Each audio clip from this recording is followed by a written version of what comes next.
Já reparou como as HQs mensais ficam feias na estante? Resolva agora esse problema e ainda proteja, valorize e organize sua coleção com os boxes exclusivos da Case in Case. Olá pessoas! Eu começo a perceber que a maior parte do público aqui do canal é justamente de pessoas que querem saber mais sobre o Lanterna Verde ou que já são grandes fãs do Lanterna Verde, e isso muito me agrada. E um dia desses eu estava conversando com o pessoal no grupo do Telegram do canal, que aliás, se você não faz parte, clica aí no link na descrição e faça parte do nosso grupo. E a gente acabou chegando num assunto interessante sobre os tipos de leitores de quadrinho. Que tem muito leitor de Batman, que por acaso lê quadrinho, tem leitor de quadrinho mesmo que lê tudo, tem vários tipos de perfil e que eu tento abordar mais pra frente em outros vídeos no canal. Mas acabamos chegando num ponto interessante.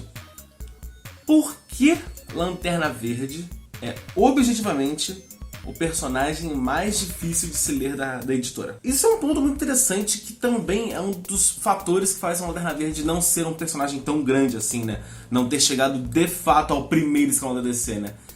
Ao meu ver, pelo menos, ele tá no segundo, né? Empatado com o Flash e o Arqueiro Verde, assim, em potencial de ser explorado e de como ele consegue crescer, né? Como a DC pode fazer ele se tornar um personagem realmente, assim, muito atrativo ao público. E esse bobeira eu acho até que ele tem um pouco de vantagem em relação ao Flash e o Arqueiro Verde. Porque, por exemplo, agora tá rolando desenho no Cartoon DC Super Hero Girls, alguma coisa assim. E tem uma Lanterna Verde lá no meio, né? Tem a Jéssica Cruz, tem a Safira Estrela. Então, tipo, a DC tá querendo que tem mais personagens se tornem populares, né? E por que o Lanterna Verde, em específico, nos quadrinhos, é o personagem mais difícil de ser lido? Eu falo isso com bastante certeza, porque, cara, realmente, você parando pra analisar um pouco, você vê que ele é o mais difícil.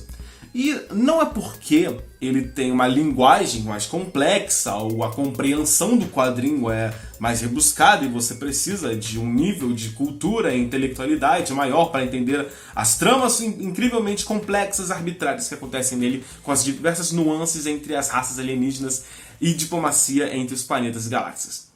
Não é por causa disso. Mas sim porque, enquanto que a DC tem como maior diferencial da Marvel o fato dela ter reinícios, né? Como assim? A Marvel, ela surgiu lá pelos anos 40, se não me engano. E desde... não, acho que foi os anos 60, mais ou menos. Pois bem, a Marvel é muito velha. Mas desde sua origem, ela nunca reiniciou cronologia. O que isso quer dizer? Que o Homem-Aranha de hoje é o mesmo Homem-Aranha das primeiras histórias, sabe? É o mesmo, literal. O tempo foi passando e ele foi vendo sua vida.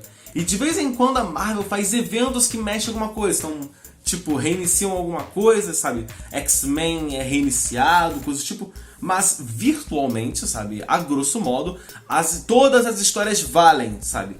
Então, tipo, as histórias antigas ainda são cronologicamente canônicas, salvo algumas exceções. A DC, por outro lado, quando ela vê que a caça é muito bagunçada, ela reinicia tudo. Como assim? Nos anos 80, tinha uma bagunça muito grande em relação a universos e conceitos em toda a DC. Então eles fizeram a Crise das Infinitas Terras e reiniciaram tudo com um mundo novo, renovado, com todos os personagens fresquinhos. E com isso ela começou a recriar seus personagens, sabe? Vamos contar de novo a história do Superman, porque esse universo começou aqui, começou do zero. Então vamos criar a origem desse Superman, criar a origem desse Batman, da Mulher Maravilha e de vários personagens e por aí vai. E isso seguiu até 2011, quando rolou os Novos 52, quando rolaram os Novos 52, que foi um outro reinício da editora. Então em 2011 tivemos de novo a origem do Superman, a origem do Batman, histórias novas, personagens novos, sabe? Lá em 2010 eles terminaram as histórias de todo mundo, então teve um fim da Liga da Justiça, Jovens Titãs, Batman, Superman, Mulher Maravilha e vários outros personagens. E em 2011 eles começaram tudo do zero, então eram novos personagens, novas histórias, um novo universo a ser contado. Ou seja, são pontos que a editora cria perfeitos para que os fãs conheçam os personagens, sabe? Por exemplo, nossa, eu não vou começar a ler agora uma revista do Batman, tá no número 225. E, olha só que legal, agora tem uma revista do número 1 do Batman, uma história começando do zero. Que legal, posso começar a ler daqui. E é isso que a DC faz. Além de arrumar a casa, ela cria um ponto de entrada muito bom dos seus leitores. E ela faz isso não só com o reinício, sabe? Zerando tudo. Porque, por exemplo, o Renascimento não reiniciou nada. A história em si é uma continuação dos 902. Porém, ela criou um ponto de leitura muito bom. Ali, qualquer leitor podia chegar e começar a ler, porque eram histórias novas, sabe? Tipo, as histórias das Aventuras terminaram e eles continuaram com os mesmos personagens, sabe? Só que não reiniciou tudo, sabe? O Batman do 902 ainda é o Batman do Renascimento. E as histórias, tipo, algumas continuam, algumas não continuam. Mas o ponto é que ali no Renascimento a DC criou um ponto de leitura muito bom dos seus personagens. E eu acho isso muito bom que as editoras façam de vez em quando. Porém, eu já comentei aqui no canal, num vídeo chamado O Problema que é ler Lanterna Verde, que é meio que um início dessa de conversa. Você começa a ler o Lanterna Verde do Renascimento e você olha assim, peraí, o que houve aqui? Por que o Hal tá no meio do espaço virando energia verde? Por que tem esses dois lanternas na Terra? E aí você entende que você tem que ler o que veio antes. Só que você começa a ler o que veio no 902 e chega no número 1 e você vê o Hal Jordan sendo expulso da tropa. E o Sinestro sendo readmitido. E aí você fala, que cacete houve?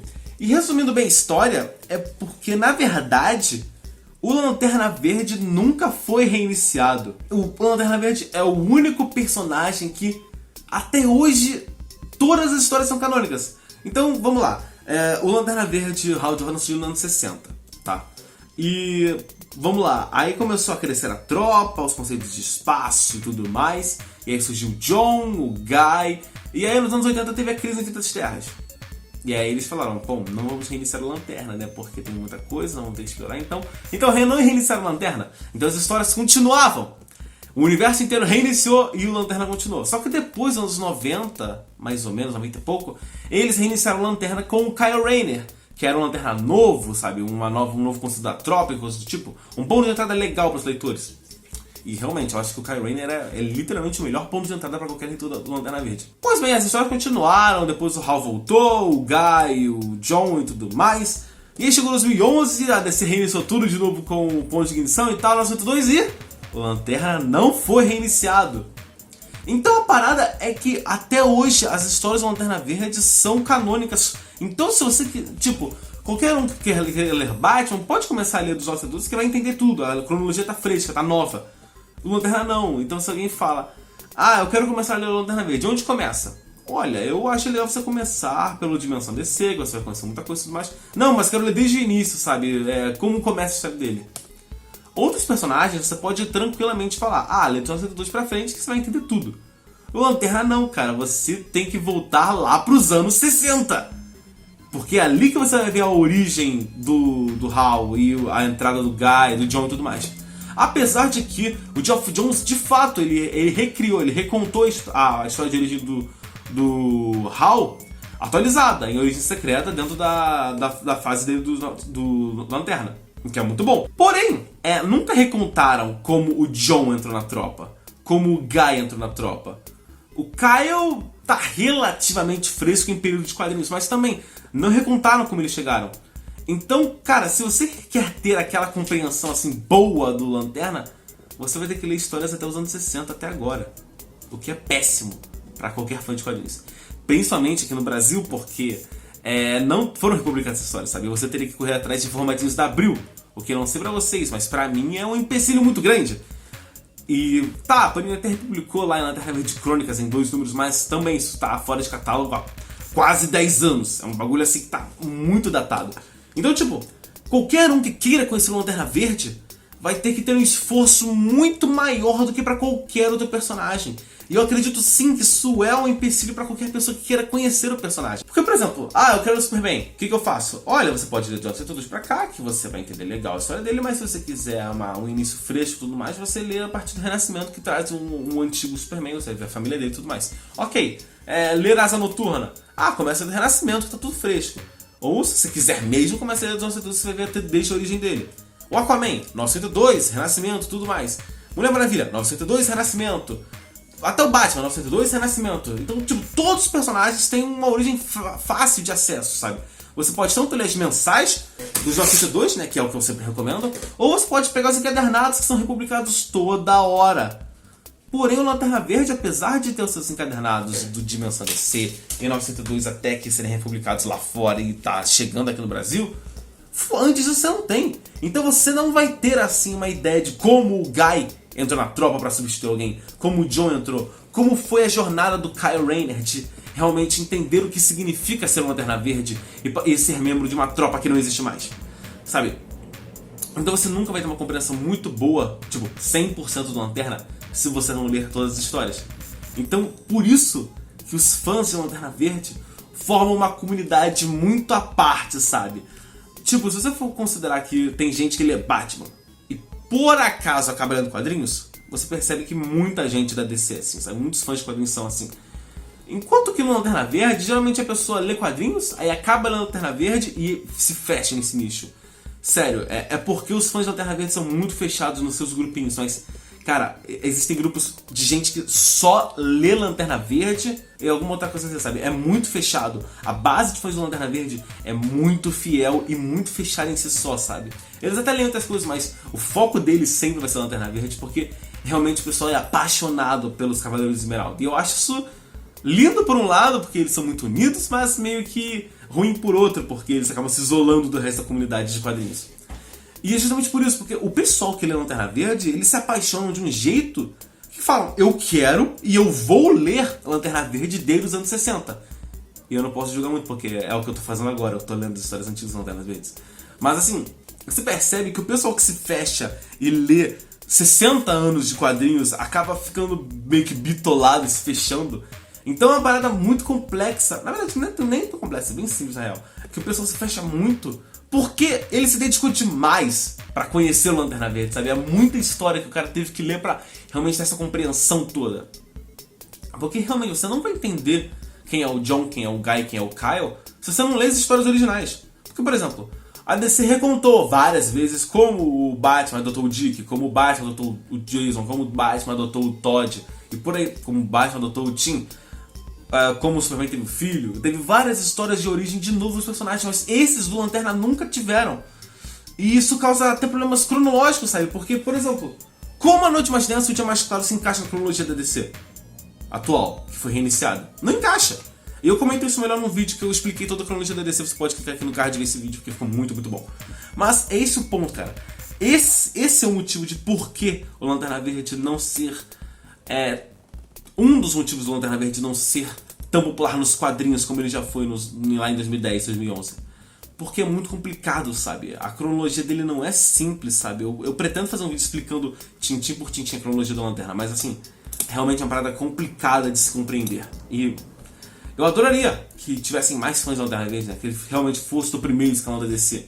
Mas ainda não chegamos nesse ponto, mas eu acredito sinceramente que isso está prestes a mudar. Então eu acho que eu deixei claro aqui porque o Lanterna Verde é de fato o personagem mais difícil de ser lido da DC, né? Porque tem uma bagagem cronológica muito grande e que realmente afeta, sabe? Você não pode ler hoje e ver lá que a base dos Lanternas é Mogo, porque Nova Oa foi destruída, porque Oa foi destruída, sabe? É uma parada muito complicada isso tudo. Então eu espero ter sido claro porque isso é um empecilho pra muita gente. Mas não desista do Lanterna Verde. Você que quer conhecer esse personagem incrível, esse universo absolutamente vasto e realmente apaixonante, fica aqui no canal que você vai conhecer muita coisa legal e realmente entender como os Lanternas Verdes são incríveis e por que a comunidade de Lanternas Verdes, dos fãs de Lanterna Verdes, é tão apaixonada. Porque eles realmente são personagens incríveis. Então é isso, espero que você tenha gostado desse vídeo, se tenha ficado interessado em conhecer os Cavaleiros Esmeralda. Eu vejo você no próximo vídeo. Falou!